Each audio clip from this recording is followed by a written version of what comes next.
Okay, welcome everyone. Welcome to the Epiphany Management Group webinar on 3 barriers to 21st century learning. We hope today you guys will find an impactful insight and a practical approach to transforming your schools into true 21st century learning environments. The host today is our founder and CEO of Epiphany Management Group, Suranjan Shome. My name is David Morrow. I'm going to be the moderator for this event. Just a couple housekeeping matters. Please insert any questions or comments into the Q&A box located at the top drop-down menu at the top of your screen. We will take questions throughout this webinar. We want it to be as interactive as possible, so please, any questions of any kind that you get, please type them in. We will seek to address most of them and follow up individually on others. The webinar is anticipated to go usually 30-40 minutes, but with questions and answers, we may go just shy of an hour. It's up to you to ask the questions and to interact. This event is going to be recorded, and we will make it available to everybody that is in attendance and everybody that registered. Our guest panelists today are Randy Boroff, Superintendent of Revere Local Schools, 43rd President of the Buckeye Association of School Administrators here in Ohio, known as BASA. We also have Matthew Godovan, Executive Director of NeoNet Information Technology Center, or ITC as it'll be referred to throughout this webinar, located here in Northeast Ohio. At this time, I'm going to turn it over to our host, Suranjan Shome. Thanks, David. Good afternoon, everybody. My name is Suranjan Shome. I'm the CEO of Epiphany Management Group. I'm really excited that we've had a huge amount of registrations. I know people are still trickling into the call, but out of respect for everyone's time, we're rolling at this point. We're very excited again to echo David, to have Randy Boroff, the Superintendent of Revere Local, join us as a panelist, and Matt Godovan, the Executive Director of the NeoNet ITC. And we wanted this opportunity to provide to our customers, to our schools throughout our region, an opportunity to speak to some leadership who are understanding what the issues are and facing towards going to 21st century learning, taking some bold, big action steps to get there. And so we're excited and thank them again for giving the time to come and join us and discuss what they're doing with the other schools. So as we kick off, I just wanted to take a few minutes to tell you a little bit about our organization. We are a company that's focused on doing one thing. We provide IT department services, whether in supporting the existing IT departments of schools or providing end-to-end ability. We have currently about 80 plus employees. We manage about 130 employees in multiple states, all working at providing IT department services to schools. Currently, we have offices and employees in Ohio, Michigan, Florida, and Texas. I want to take the next couple minutes, kind of spend on this slide a little bit before we get into the panel discussions today about the barriers to the 21st century, overcoming the barriers to 21st century learning. And you know, we are in our 8th year of Epiphany on what we do.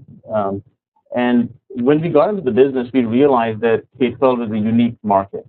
The demands on IT and IT support is very cyclical. It's unlike any other industry where everybody leaves for summer vacation, everybody comes back, there's winter break, you know, hundreds and thousands of students move from grade to grade. And it's a really challenging environment to manage at the technology level. And typically schools have had their IT departments, they've had a very difficult time to scale up and down based on needs. Because the textbook companies, the state mandates, the federal mandates, and of course the march of technology is relentless and not stopping for anyone else. And districts across the country are faced with the same dilemma of how you scale things up. Secondly, there is no traditional ROI, and that's return on investment. And it's a business term, but it means that if we invest X amount of dollars into technology, something happens. We get more revenue, our costs go down. Well, guess what? It doesn't happen in schools. In schools, kids get better prepared. That's what it's about. So how does one innovate? How does one address this issue where we have to constantly upgrade, putting technology into schools? How do we manage that? And there is a tremendous complexity of skills that are needed. It's software, it's hardware, there is process analysis, single sign-on, I mean, any number of things. I know that all of you on the call are dealing with those kinds of things in your own ways, but I'm sure you've signed on and logged on today to understand how districts are kind of dealing with it. So we as Epiphany provide IT department services. We provide on a fixed fee variable capacity, which is the key piece, I think, because the needs are not constant. They are constantly changing and evolving. And districts, can't go out and hire consultants, like businesses do. That again has to be an innovative solution. So we partner closely with our districts, with ITCs, which are centralized organizations providing data center services. So that's a little bit about us, but I think everybody's joined on to hear about people, not the folks who are enabling it, but actually the people who are doing it. So we'll jump into our next portion of the presentation, and what we see up on the screen today is our statement. I think this is the invitation we sent out to you. Is that I don't even know if the word is many schools. I think everyone has to become a 21st century learning organization. We're about 14 years into this already, so I would imagine that we better be starting this process if we haven't. But the reason we haven't started it is because it's not easy. And it's not as though people are waiting on the sidelines, waiting for a particular time to kick it off. There are many, many challenges. And so we have tried to identify, boil up, what are the three big, highest level challenges. And we kind of said there, most people think it's funding, and of course it is. There are union issues, there are administration issues, there are tax issues, there's all sorts of issues. But when we work with districts across the country, across private schools, parochial schools, public districts, chartered, small, big, we feel like these are the three big barriers that kind of bubble to the surface. And that's what we want to talk about today, is how do we overcome these barriers? And the first one is the lack of planning. And it doesn't mean that people don't have a vision or they don't have a plan, but it's how do you implement that? And there's all sorts of plans required by state mandates, federal mandates, local mandates. There is no shortage of planning. We feel like there is a shortage of implementing of the plan, having a process to do that. And that's the first barrier. And we want to make sure that districts that are looking to say we're stuck, we want to get to where we're going, that they focus on what they're doing in their planning. And as we get into the panel discussion, you'll hear about what Revere is doing and how they're getting past it. But the power of planning cannot be underestimated. It's not a cliche. It's not something that you build a plan and put it on a shelf. It has to be real. It has to be ongoing. The second piece is this lack of shared IT services and the seamless support.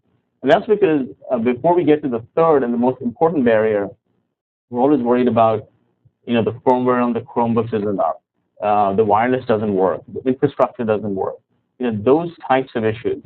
And we can't be even approaching the third barrier if we don't have a plan and if you don't have seamless anywhere, anytime learning.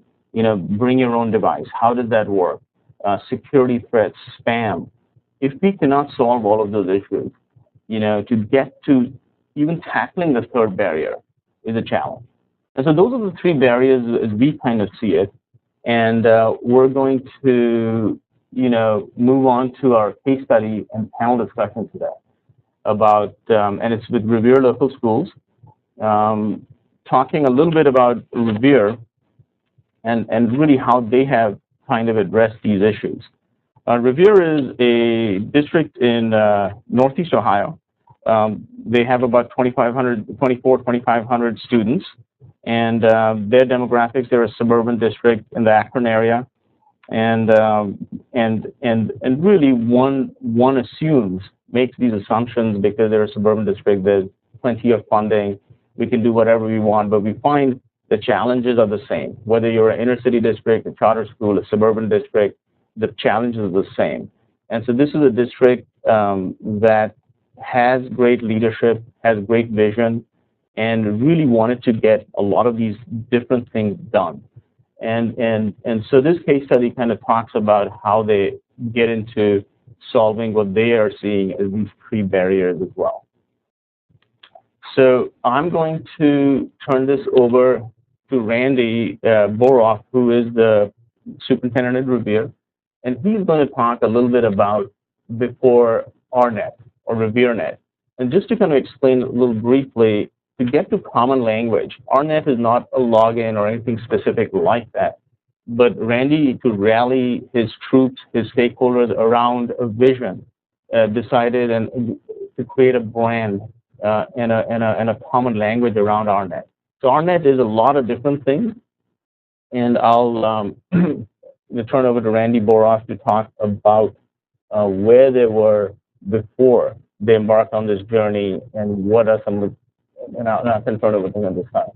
Thank you, Suranjan, and thank you, everybody, for joining this webinar and just willing to listen to our story.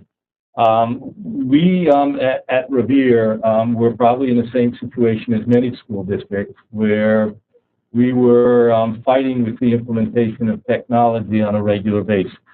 How do we provide enough technology for our students? How do we provide professional development for our staff? How do we embed technology into our everyday teaching and learning process? And how do we build out an infrastructure to allow our students and staff to log on effectively?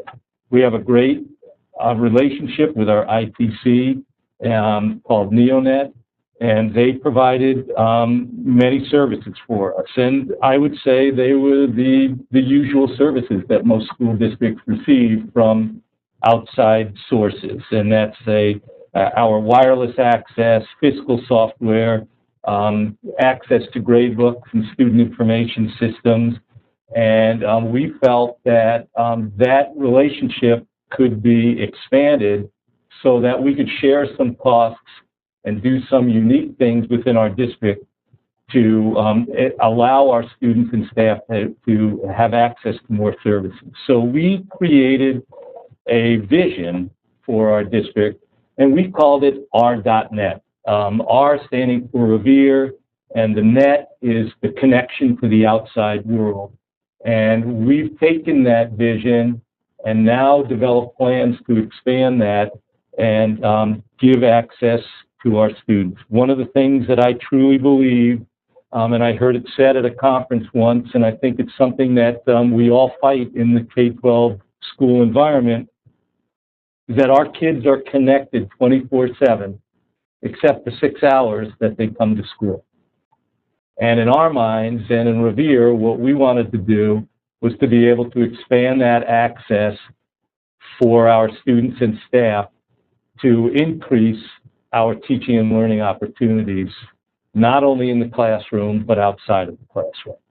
So that's where we started. We started with that vision, and we reached out to NeoNet, our ITC site, and they put us in touch with EMG and some other local technology organizations in the Cleveland-Akron area.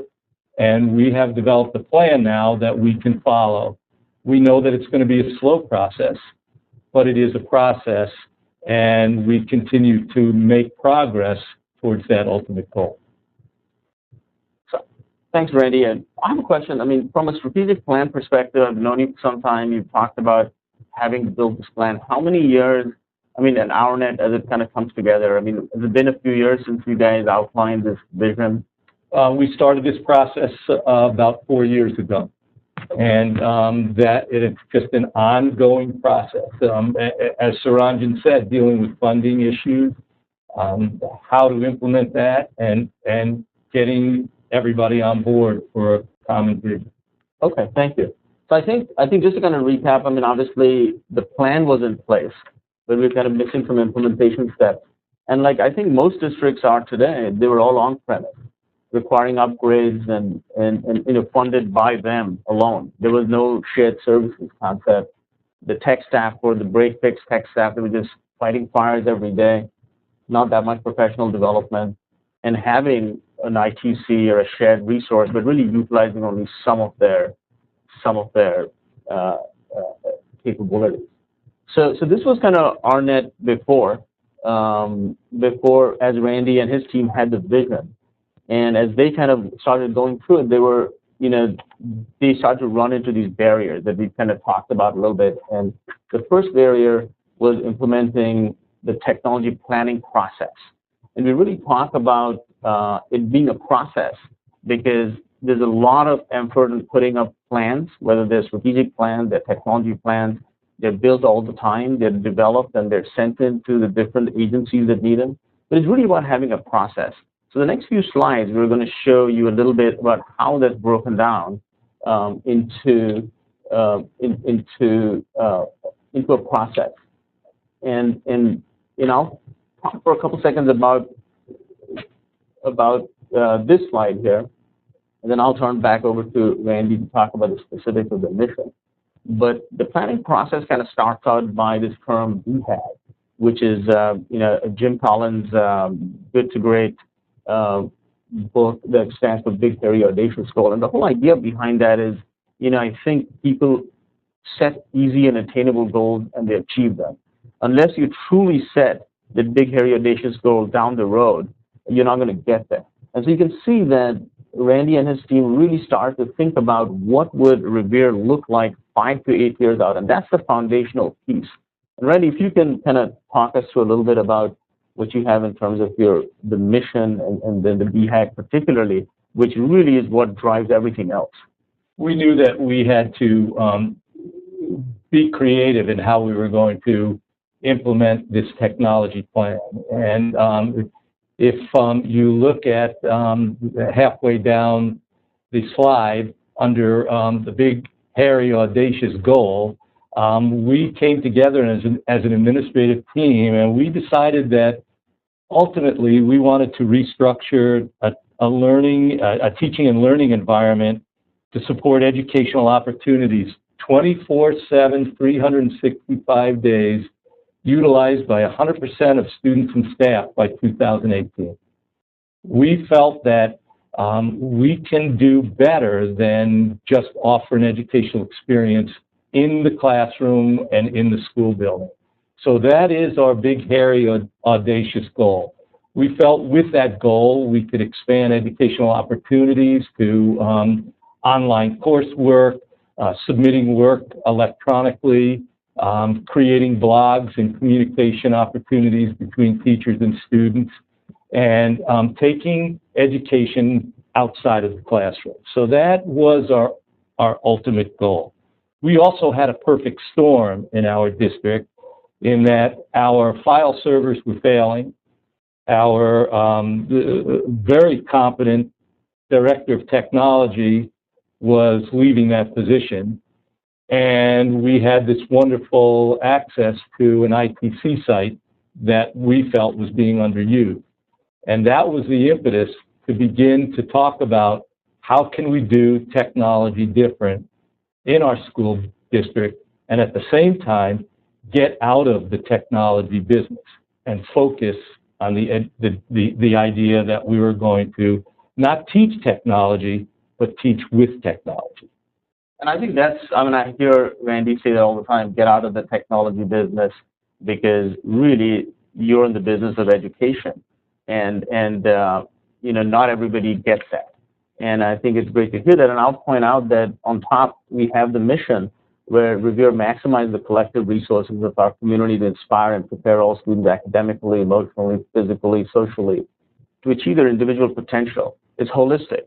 It's all the time. And when you start to look at the BHAG, there was a realization by the administrators that the technology has to be supported and be there all the time. And the dialogue had to get past talking about tech stuff and the blinking lights and the black boxes into real use.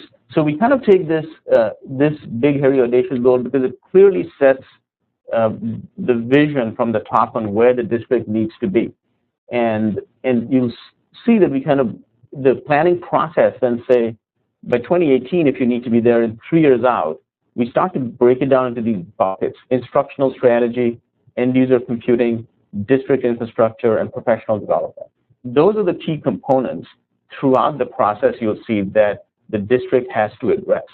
So you can see, I'm not sure if it's fully clear on the screen, but you can start to see that if they don't get to this point in 3 years, they're not going to get to their BHAG by 2018.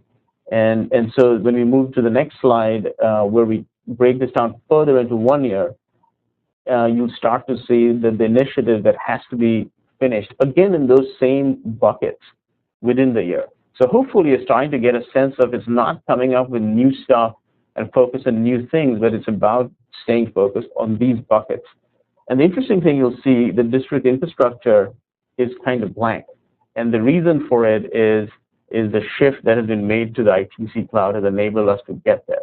Otherwise, in a lot of districts, 1 year out, you're looking at server replacements, you're looking at phone system replacements, you're looking at how do you do single sign-on. But here, the big decision to have made to move folks on allows to do that. And when you look at the next slide, which is the spring quarter, you can again start to see the alignment. So the focus on professional development, I think, Randy, you guys started out with discussing how do you measure the levels of teaching innovation. It's not about just using it, it's not about the scores, but it's how do you innovate.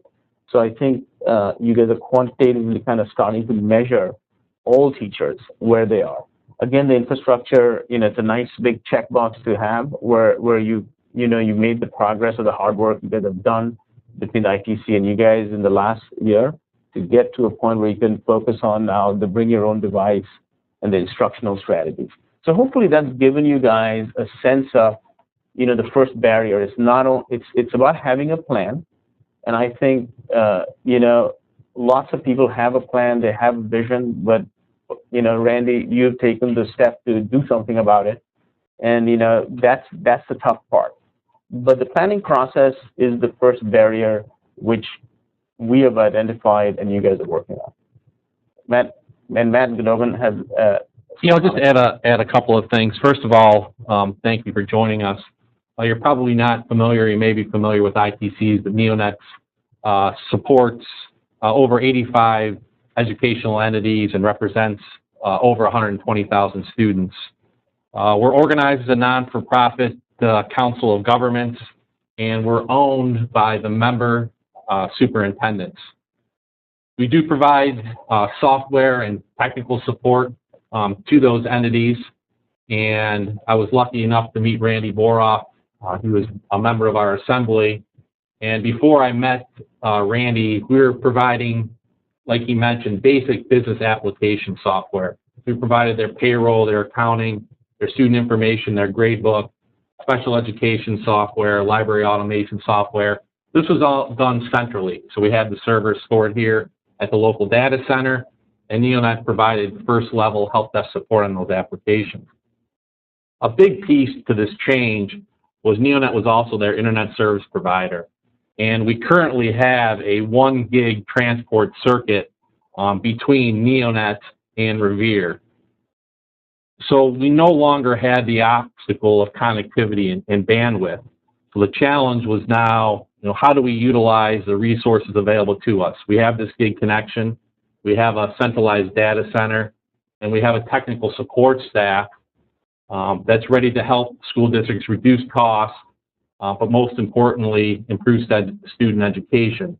And at that time, it became clear that we needed to develop or implement, most importantly, a plan to move forward. And that's when we partnered with EMG and Revere, and we focused on this planning to tackle the barrier of implementation. Thanks, Matt. And I think this slide is a great segue into, they've got the plan, they had the vision, they can identify that, and then the focus was how do you now make the bits and bytes work seamlessly so Randy and his key administrative team can get back to the business of education and transforming the classroom. So if we go to the next slide, and it's really a discussion slide, we're kind of, we have a couple more slides. This is not about presentations, it's about having questions for our guests as well. But we'll spend some time on this, on overcoming, barrier number 2. And I think Matt made some comments already that starts to shape that discussion, but it really was about how do you take that siloed on-premise data center, your one, two, or three tech resources, and how do you kind of move it into a cloud shared infrastructure where as we know the use continues to scale, that your costs are held where they are. And we get into a little bit about savings and those kinds of things. So that's, we're going to have this discussion out here. Randy, if you want to kind of start off in talking a little bit about, RNet and then connecting up with RNet, which is the alignment and the partnership is apparent from even the two acronyms that we're using here for this. So why don't we kind of start that discussion? Sure. One of the things that always struck me is that if I ever needed to book a hotel, if I ever rented a car, if you went to the airport to check your airport reservation, somehow you could always log in and get that information. And it just seemed to me that if it could happen in business anywhere in the country or all over the world, there's got to be a way that students and staff could have access to files that they save for schoolwork, or have access to programs, or have access to student information data. So it just seemed to me like that should happen for education. And that's where Matt and I basically started that conversation, is how do we do that for school districts, and how do we implement that kind of a plan using a shared service model where I don't have to buy all that technology infrastructure to do it, and the school district that is 2 miles away from me has to buy all the technology infrastructure to do that, and then 5 miles away someone else is doing it and they can't afford it, but maybe the other district can, and we're never on an equal footing. So we started discussing the whole idea of this R.net, this opportunity to create accessibility for our students and staff for information and programs and educational opportunities within our district. And my question was, why do we have to replace 10 servers in Revere? Isn't there some way, Matt, that we could do that where you house all that and we have access through our internet connection? And so I'm going to turn it over to Matt, because he knows that piece much better than I do. Well, I'll talk a little bit about RNet. When Randy and I got together, I mean, NeoNet's vision of RNet was anywhere, anytime learning. And we needed to figure out how we could make that happen. Now, we're very fortunate. You have to understand the 85 educational entities that we represent are all connected to a gig fiber network. So I talked about it earlier. Bandwidth was no longer the obstacle. It was more, how can we leverage that resource? We went and met with our technical team and kind of put a vision around RNet, which provides children access to educational content from anywhere, regardless of device, allowing them to learn anytime and to become lifelong learners. And when you start looking at RNet, basically it's a shared services consortium whose sole purpose is to reduce costs for school districts. And how are we going to do that? Well, I mentioned earlier about the business application, so we just began to expand that. It's a simple economies of scale. There were 8 to 10 servers in each one of these districts, and you added up across 85, it became a large number, and we were looking at those dollar amounts and working at Revere, and determined that by building RNet, that we could reduce the server count by 66% and save the district over 50% in cost over 5 years. That's just on the virtual server side, just simple server consolidation. We've done several other projects. We've centralized their IP telephony into the data center. We've also centralized their wireless. We have a shared storage arrangement, and then now focusing on virtual hosted desktops.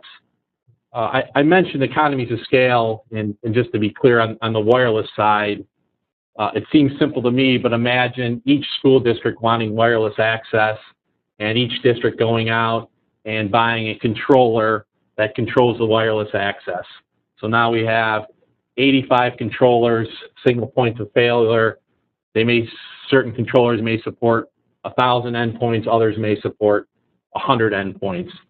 So what we did is we went out and bought redundant wireless servers that can support the entire consortium and resold back to those districts the amount of access points and the amount of connectivity that they needed. You can see the extreme cost savings in doing that. No longer had to worry about software upgrades or enhancements. It was a shared hardware platform. So there's a tremendous amount of savings when you start to utilize our net. And I think, Matt, the point, we as Epiphany were looking at it a little bit from the outside because Randy had the vision and was starting the dialogue with Matt at the ITC. But what I realized was there was tremendous amounts of communications happening to get there. Attending the monthly meetings or something doesn't always get you there in these complexities. So I think it's very important for the people who've signed in to realize that you have to spend the time communicating, you have to identify your partners, and really then dialogue with them to get there. Because none of this, it sounds, let's move all these servers into the cloud. Let's reduce data center costs by 50%. It doesn't come about because really I saw the hard work that went into with the Neonet and Revere to even look and see what it would look like and cost 6, 7, 8 years out. Most districts today are really focused on replacing what's in front of them today. They aren't even thinking down the road. But once you identify that, it takes a lot of good communication, knowing who your partners are, putting it together, and then, completely working on those small issues that keep coming up. Well, the nice thing about our net is it provides districts one annual fee that can be budgeted and forecasted for future years. So, and that budgeted amount includes the infrastructure, the software, the maintenance, the hardware replacement, the support, including installation, management, updates, training. I can go on and on. Then don't forget about the intangible savings when you start looking at energy, the elimination of local hardware, the reduction or elimination of purchase services, the reduction of local staff. We see it repeatedly. A district is running a certain operating system or a certain version of the software, and they want to upgrade, or there's a need to upgrade. And they look around the room and they see that there's no one there that has the capabilities to provide or do the upgrade. So now they cut a purchase order to another vendor and another purchase services contract, and they pay an hourly rate that's well above what we can do in a shared, centralized model. And that's one of the, I think, the advantages to the traditional approach that we see. The other opportunity that came about was to be able to work with other experts in the field, or experts in the field. I shouldn't even say other, because I'm not. But the whole idea of building an association not only with the technical side, but with the planning side with Epiphany Management Group. And they led us through the process to get us to where we are today. And that was the power of this association.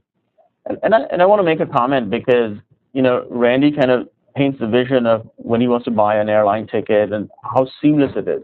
But unless someone does that, then the ITCs and our organizations, we cannot even, envision what those steps are to get there. And I think it's very important to have that vision. But I think, as Matt also said, once you have that vision, you start looking at another business term called total cost of ownership.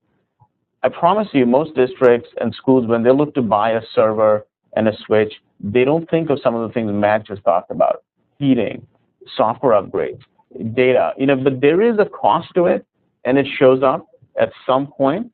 But until you can sit down and look at total cost of ownership and things like that, it doesn't work. I have heard time after time from districts that they say, well, we don't want to be in where we're writing a check every month.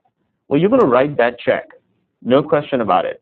Whether you write it in a regular planned manner, or do you do it when the servers fail, or when the state mandates that you do state testing, and you have to buy lots and lots of storage, you know? And go out, I mean, storage is a perfect example. A school district will go out and try to predict how much storage they're going to need over the next 3 to 5 years. They'll go buy a SAN with a terabyte of data, and at the end of the day, at the end of the first year, they may only have 500 meg on that SAN. So the cost that they've spent is wasted, where as a consortium of all of these schools, we can provide the amount of storage that particular district needs for that particular year, and we can scale according to their needs, hence reducing additional costs for the district. Great. Are there any questions, David, that's coming in? Yeah, one of the questions are what about schools that want to keep control over their technology? How does RNet play into that, and do they have to relinquish control? That's a great question, because that was something that we debated long and hard. We have technology personnel within our district, and they took great pride in maintaining those file servers and maintaining that software, et cetera. We have not lost any control, except that we don't have to manage the servers anymore. We still can log into our information, our programs. We can add personnel to the phone system. We can adjust all our door access controls. We can do anything that needs to be done internally. So in essence, we have not lost control. We're just doing it online. And that is the myth. And we share this story all the time. If you were to go sit into a board meeting, ask your board members, where are your servers sitting today? They're probably not going to know.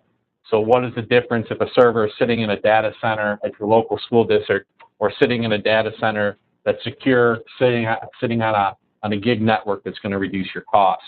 We firmly believe in delegated administration, and there absolutely is no loss of control.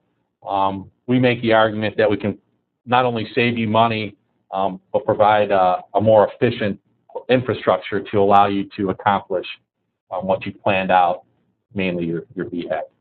Randy, how did Revere go about funding? We redistributed funds. So as I said before, we had a perfect storm. We had a technology coordinator who was leading the position. And what we did is we reallocated those dollars that were going to salary to this agreement. So we really did not spend any more money. We actually spent the same amount of money and got much more service and capabilities than we had before. Is there any switching between the capital expenditures and operating expenditures?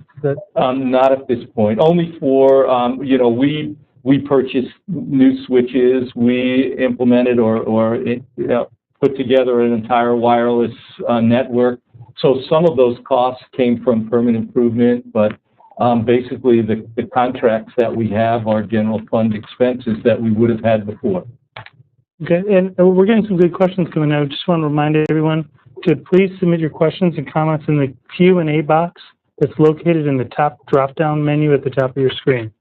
And then another question for Matt specifically is, what are your biggest challenges that you get from in getting your schools to embrace this type of model?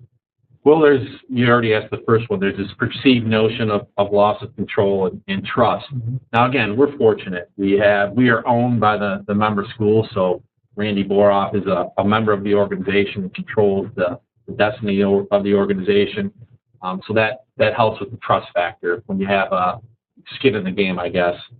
And then once they understand the cost savings and that you're not going to lose control and you can trust the organization, it becomes relatively easy. Then, again, looking at an implementation plan. Now, it doesn't always make sense right out of the gate. If a school district just went and purchased a IP telephony system and just bought brand new call manager and bought software licensing 2 years ago, maybe we can't make the argument for you to migrate your phone system at that time. So we go in and we do an assessment of their infrastructure, determine what their hardware and storage needs will be for the future, and then we come back and provide them with a proposal. And again, because they own us, we can work on their time, develop budgets, and then slowly migrate them into RNet. Okay. Can any school use any ITC? They can. Okay. There are 22 information technology centers that make up the Ohio Education Computer Network, the OECN.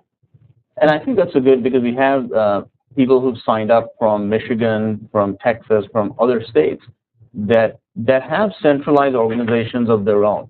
And I think, and I keep drawing back to when Randy kind of said, this is where I want to be. You've got to look around to see who the partners are. And just because you run into the first one that doesn't do it exactly right, or you run up to some barrier, that doesn't mean you stop looking, because I think part of this session is to say there are solutions. It's about continuing to understand that where you want to go. A question for Randy. How are these changes received by district staff and board members? Can you explain that for me? Well, change is hard.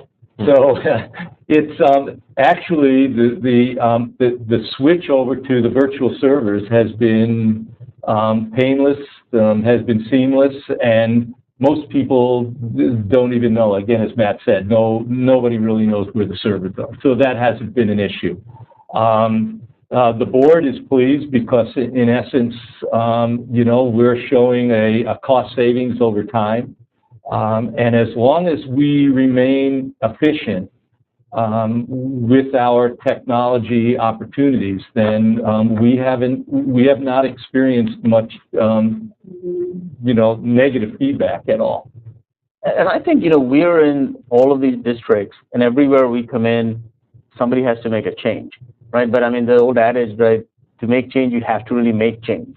There are a lot of people that don't want to make change and see it happening, and we're 14 years into the 21st century, and we're still, probably at the ground floor of trying to get to what that model is.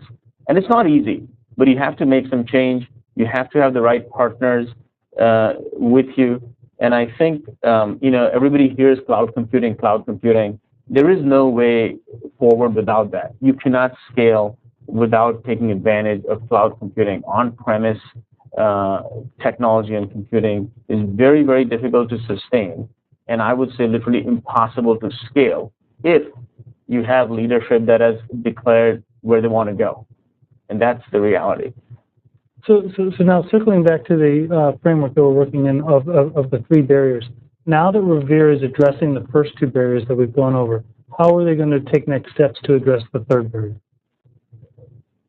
And I think that's the key one. Okay, so we're almost 45, 50 minutes into this presentation, and we had talked about keeping it to that time. And this is the third barrier, and I'll, Randy's going to talk a little bit about, again, going back to his vision, but really I think the message, what this experience and other experiences shows, that if you don't address the first and the second barrier, you can't even get to addressing this. And you have to address, you think you're making change in the classroom because the state wants you to, the parents want you to, but really you're making small tweaks here and there. To make fundamental change, you have to address barriers. One, for planning and a planning process. Two, for seamless shared services and IT support. You have to do that. So then you can get out of being in the business of technology and focusing on education.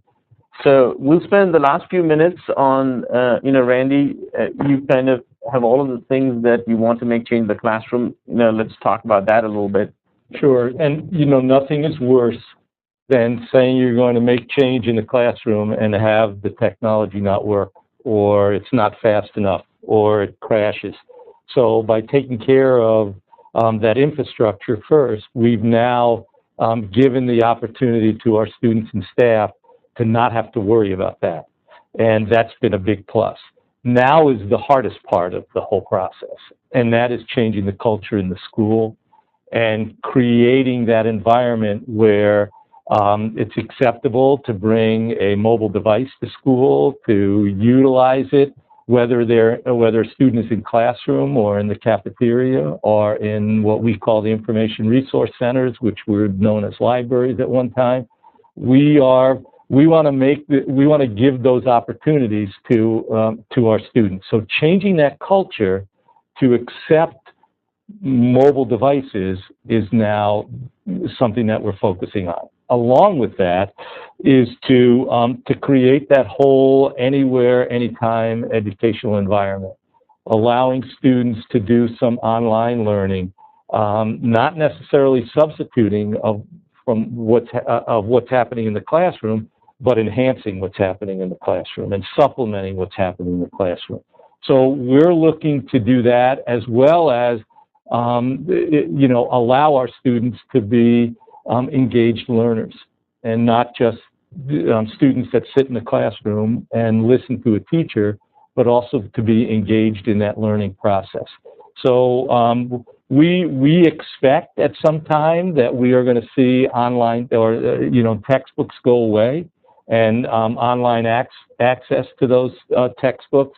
We are looking to do some blended learning opportunities, online learning opportunities, and again, anywhere, anytime learning. So that change will probably take the longest to implement, but we are slowly but surely moving in that direction. The other thing we want to do is we want to allow our students to bring their devices to school. There's no reason why they can't utilize their devices on our filtered network, and we are encouraging that now within the Revere local school district, elementary school through high school. We are encouraging even our youngest students to bring their devices to school and to utilize those devices. So all in preparation for the new assessments that we're facing, for the new global learning opportunities, and we are moving forward with that.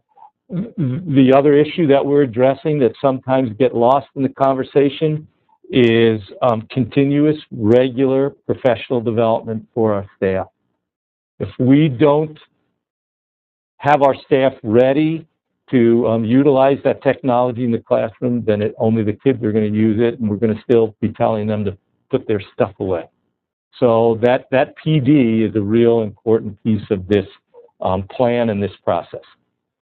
And I think I've heard you guys talking about a virtualized desktop. I know it's not easy to get there with BYOD.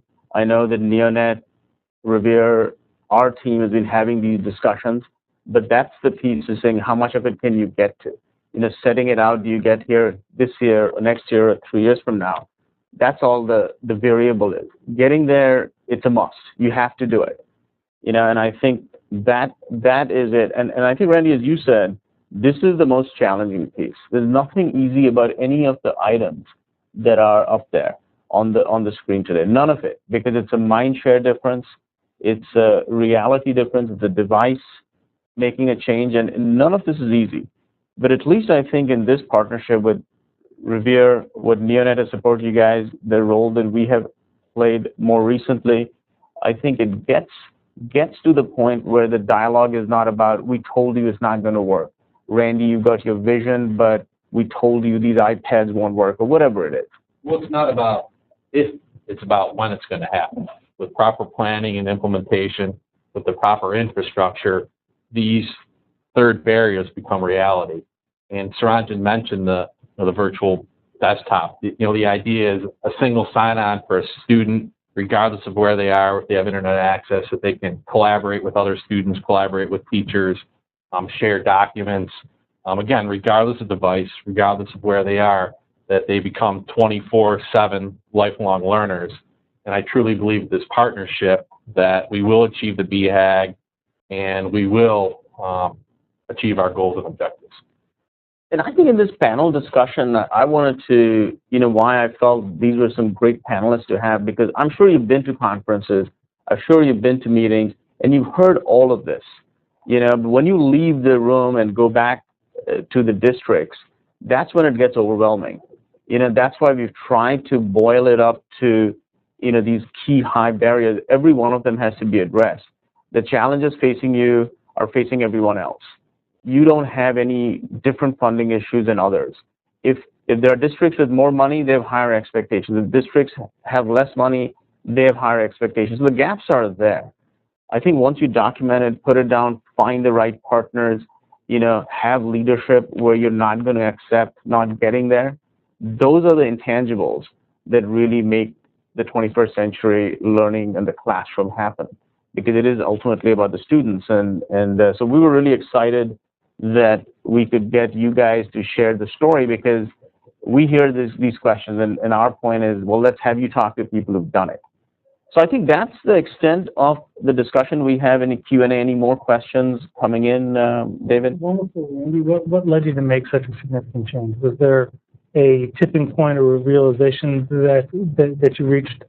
Well, understand that there was a great change coming in the world of education, and the fact that we depend on technology everywhere else. We needed to make sure that we depended in the schools too. And our goal ultimately is to make every one of our students college and career ready. Well, technology is such a big part of that we felt that it was our responsibility to make sure that our students were ready to meet those challenges that they're going to meet, not the challenges that I have today. It's what they're going to meet, the challenges that they're going to meet in their future. And technology is a big part of that.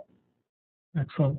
Well, at this time, we'd like to thank both of our panelists, Randy Boroff and Matt Godovin, for their guidance and participation today, as well as thanking all of our attendees, both live and viewers of the recorded version, which we will send to everyone who registered and attended. And we trust you found it insightful and practical. If there's any specific questions on costs or how this could work for you or your school, please reach out to us directly.